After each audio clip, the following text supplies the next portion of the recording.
Hello বন্ধুরা, good morning. কেমন আছো তোমরা সকলে? আশা করছি সকলেই খুব ভালো আছো, আর আমিও বেশ আছি। তো আজ হচ্ছে রবিবার। তো সকাল সকাল সব কাজ সেরে স্নান টান করে পুজো দিচ্ছি। তো পুজো দিতে দিতেই আজকের ব্লগটা শুরু করলাম। আর আজকের ব্লগটাও কিন্তু বেশি বড় করতে পারিনি, মানে ছোটোই হয়ে গেছে। যত ভাবছি ব্লগ বড় করব ততই বেশি ছোট হয়ে যাচ্ছে। তো এখন পুজো সেরে নেব, তারপর আবার চাটা খেয়ে বাকি কাজগুলো সারবো। তারপর তো আবার রান্নাবান্না আছেই। তো আজকের দিনটা বেশ মোটামুটি ভালোই ছিল। রোদ্দুর ছিল, অনেক রোদ্দুর ছিল আজকে। তো অনেক 2-4 দিন আগে বৃষ্টি হয়েছিল, তারপর থেকে আর কোনো বৃষ্টির দেখা নেই। আবার সেই যে কার রোদ সেই কারই উঠছে। তো দেখো এখানে পুজোটা দিয়ে নিচ্ছি। আর পুজোটা যদি সকাল সকাল হয়ে যায় না, তাহলে মনে হয় যে মানে গোটা দিনের কাজ যেন আমার হয়ে গেছে। তো সেই জন্যই সকাল সকাল স্নান টান করে পুজোটা দেওয়ার চেষ্টা করি। আমি দিই, নয়তো মা দেয়। আমি যেদিন দিই সেদিন মা চা করে, আর যেদিন মা চা করে সেদিন যেদিন আমি চা করি সেদিন মা পুজো দেয়। তো আমি যে এদিকে পুজো দিচ্ছি আর ওদিকে মা মেয়ের দুধ গরম করছে আর চা করছে।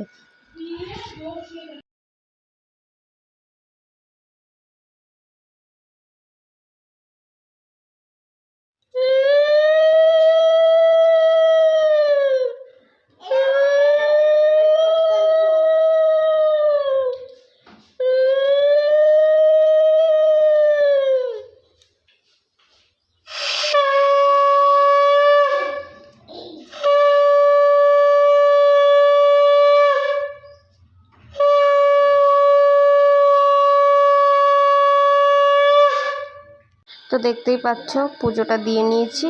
এরপর আবার মা চা করলো, তো আমি নিয়ে আসলাম, চাটা ছেঁকে নিয়ে আসলাম। আর এদিকে দেখো মেয়ের হরলিক্সটাও গুলে নিয়েছে দুধের মধ্যে। তো আজকে সারাদিনটা এরকমভাবেই কেটেছে। রোদ্দুর ছিল একটুও আজকে, মানে রোদ কমেই। দেখতেই পাচ্ছ কীরকম রোদ্দুর চারিদিকে। আর বাইরেই আমরা সব কিছু মেলে রাখি, ছাদে সবসময় ওঠা হয় না। আর ওই টিনের ঘরটা দেখলে এটাও আমাদের ঘর। তো এখানে দেখতে পাচ্ছ আটা মেখে নিচ্ছি। আজ আটা মাখছি সকালবেলায়, কেননা আজ বাবা বলল যে আজ রুটি খাবে কাঁঠাল দিয়ে।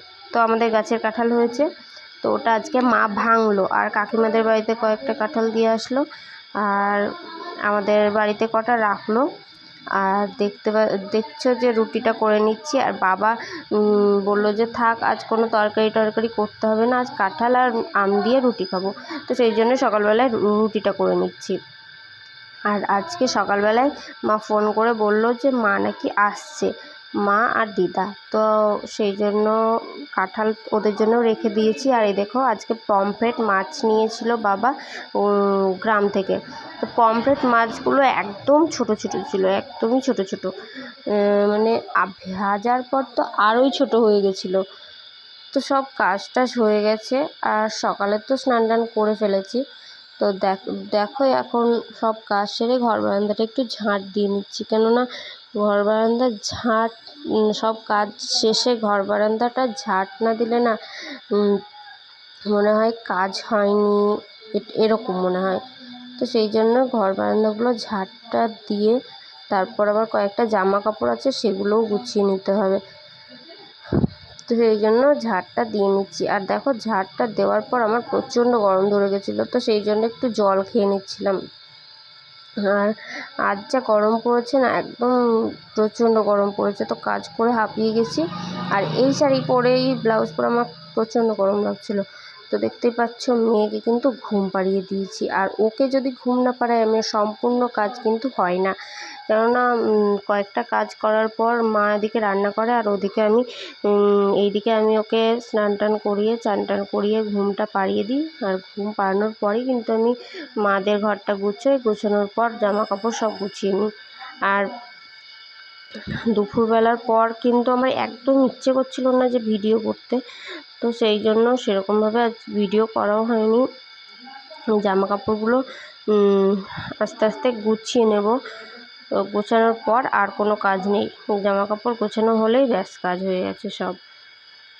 তো ফ্রেন্ড, আমার ভিডিও যদি তোমাদের একটু ভালো লেগে থাকে তাহলে লাইক কমেন্ট শেয়ার করে দিও, আর আমার চ্যানেলটিকে সাবস্ক্রাইব করে দিও, পাশে থেকো, আর পাশে থাকা বেল আইকনটি ক্লিক করে দিও যাতে সবার আগে আমার ভিডিও নোটিফিকেশন তোমাদের কাছে পৌঁছে যায়।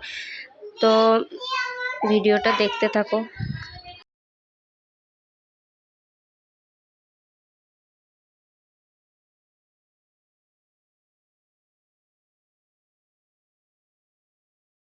তো ফ্রেন্ড, এখন বাজে হচ্ছে 5টা বাজতে 20 মিনিট বাকি। তো একটু শুয়েছিলাম, সব কাজটা সেরে একটু শুয়েছিলাম। একটু যদি না শুই না দুপুরবেলা, এখন যেহেতু বড়দিনের বেলা একটু যদি না ঘুমোই তাহলে মানে শরীরটা একটু খারাপ লাগে। তো সেই জন্য একটু শুয়েছিলাম, অল্প একটু শুয়েছিলাম, বেশি ঘুমোইনি, মানে ঘুম হয়নি, একটু শুয়েছিলাম মাত্র। তো মেয়েকে ঘুম পাড়িয়ে কয়েকটা শর্ট ভিডিও বানালাম, তারপর একটু শুলাম। তারপর তোমাদের দাদাভাই আসলো, তো স্নান টান করলো, তারপর ওকে ভাত দিয়েছিলাম, খেতে দিয়েছিলাম। তো খেতে দেওয়ার পর আবার বাবা স্নান টান করলো, তারপর আবার আমরা সবাই মিলে খেয়ে দিয়েছি। তারপর আর অনেকক্ষণই তোমাদের সঙ্গে কথা হয়নি। তো আজ সকালবেলায় মা ফোন করেছিল, তো মা বলল যে আজ নাকি আমাদের বাড়ি আসছে। তো মা আর আমার দিদা আমাদের বাড়ি আসছে। তো ওরা বেরিয়ে গেছে, চলে আসবে কিছুক্ষণের মধ্যেই চলে আসবে, সন্ধ্যে লাগার আগেই চলে আসবে। তো ওরা হঠাৎ করে আসছে, আমি আগেও জানতাম না যে আজ আসবে। তো হঠাৎ করেই সকালবেলায় ফোন করে আমাকে বললো যে আসছে। তো ওরা আসলে তো তোমাদের সঙ্গে কথা, তোমাদেরকে দেখাবো আর তোমাদের সঙ্গে কথা হবে। তোমরা তো আমার মা আর দিদাকে চেনো না নিশ্চয়, তোমরা চিনে যাবে। তো আবার তোমাদের সঙ্গে একটু পরে কথা হচ্ছে। দেখতেই পাচ্ছ সবাই একসঙ্গে বসে আছি সন্ধ্যাবেলায়, আর সারাদিন তোমাদের সঙ্গে কথা হয়নি। আর তারপরে সবাইকে খেতেও দিয়ে দিয়েছিলাম, রুটি খেয়েছে সবাই, মা দিদা সবাই রুটি খেয়েছে, আমার শ্বশুরমশাই সবাই রুটি খেয়েছে, আমি ভাত খেয়েছিলাম।